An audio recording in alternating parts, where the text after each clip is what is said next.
बिस्मिल्लाहिर्रहमानिर्रहीम। नाज़रीन, इन्फॉर्मेशन की दुनिया में खुशामदीद। इल्म की दुनिया बहुत बड़ी है। इस दुनिया में बड़े छोटे अच्छे बुरे तमाम किस्म के अलूम पाए जाते हैं, जिनमें से अक्सर से हम वाकिफ़ होते हैं और अक्सर हमारी सोच से बहुत दूर होते हैं। ऐसे ही एक इल्म के बारे में हम आपको आज की वीडियो में बताएंगे, जिसे टेलीपैथी कहते हैं, जिसमें किसी बंदे की तवज्जो हासिल करके उसके दिमाग पर मुकम्मल तौर पर कब्ज़ा कर लिया जाता है। टेलीपैथी दो अल्फाज पर मुश्तमिल है। टेली के मानी फ़ासला और पैथी के मानी सोच, तजर्बा या ख्याल के हैं। आम अल्फाज में बात करें तो दिमाग से दिमाग का राब्ता या किसी बंदे की सोच के ज़रिए इसको पैगाम पहुँचाना है।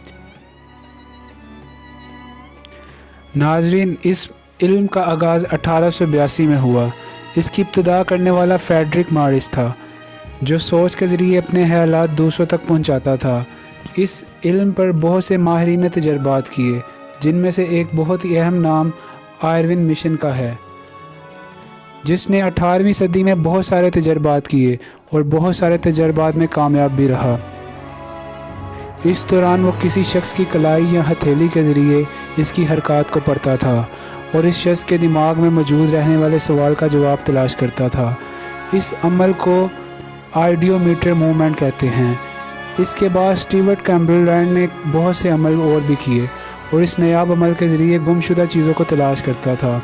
ये जराइम की दुनिया में जुर्म का सुराग लगाने में कानून की मदद करता था।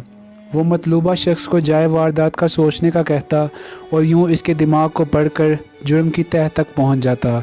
यानी इस अमल का ये भी फ़ायदा हुआ कि तहकीकी कामों में इसका सहारा लिया जाता। इस साइंसदान का ये भी कहना था कि टेलीपैथी कोई जेन्युइन किस्म की महारत नहीं, बल्कि ये मुसलसल मूवमेंट की रीडिंग होती है, जिसमें मसल की हरकत को पढ़ा जाता है और अपने जवाब तक पहुंचा जाता है। लेकिन सवाल यहाँ ये पैदा होता है, क्या ये इल्म सच है कि झूठ पर मबनी दास्तान है? नाज़रीन, इस तरह के बहुत से अजीब व गरीब इल्म मौजूद हैं, लेकिन आम इंसान की सोच से कोसों दूर होते हैं और इन तक पहुंचना हर इंसान के बस की बात नहीं होती, क्योंकि महारत के बगैर इस काम को अंजाम देना बहुत से खतरात से दोचार कर देता है। नाज़रीन, टेलीपैथी अक्सर हमारी छठी हिस्स को भी कहा जाता है।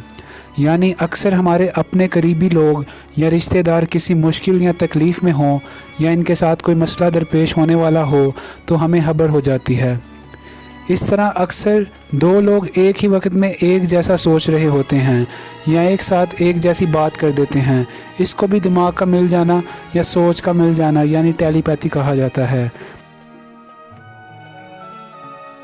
लेकिन ये सब करने के लिए चंद चीज़ों को मद्देनज़र रखा जाता है, और वो ये हैं कि सबसे पहले तो वही हिप्नोटाइज़ की तरह अस्मा की तवज्जो का मरकूज़ करना बहुत अहम होता है। यानी दोनों फरीकैन का आस पास से बेनियाज होकर सिर्फ़ एक नुक्ते तक तवज्जो का मरकूज़ करना। दूसरी बात, यकीन कि मेरा मैसेज दूसरे तक पहुँच रहा है। ये इंतहाई अहम पॉइंट्स हैं। इसके बाद अपने जिस्म को आसपास के माहौल से काट कर सिर्फ अपनी सोच पर फोकस करना होता है। फिर दोनों फरीकैन के दरमियान सोच का एक जैसा होना भी बहुत ज़रूरी है। इसके दौरान इत्मीनान भी बहुत ज़रूरी है और इसमें ख़ास किस्म की एक्सरसाइज भी होती है। इस तरह मुख्तलिफ़ सिग्नल कोर्स भी इस्तेमाल किए जाते हैं, जिनके ज़रिए इस अमल में महारत रखने वाले लोग कुछ महसूस कोर्स के ज़रिए एक दूसरे तक पहुंचाते हैं। लेकिन नाज़रीन, जहां चीज़ों के फ़वाइद और नुकसानात होते हैं, इसी तरह इन अलूम को सीखने बिना इस्तेमाल करना ख़तरे से खाली नहीं है। बाज़ लोग इस इल्म को हासिल करने के लिए किसी भी हद तक चले जाते हैं, फिर चाहे इन्हें अपना दिमाग खोना पड़े या किसी भी खतरे का सामना करना पड़े, वो हर तरह से इन तक रसाई हासिल करना चाहते हैं। ज़्यादा इस इल्म को सीखने से दिमाग और पट्टे इंतहाई कमज़ोर हो जाते हैं और इंसान मुख्तलिफ़ बीमारियों में मुब्तला हो जाता है।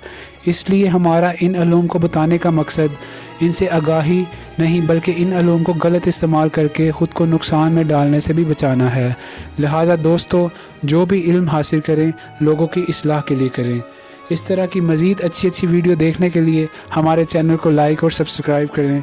इन्फॉर्मेशन की दुनिया।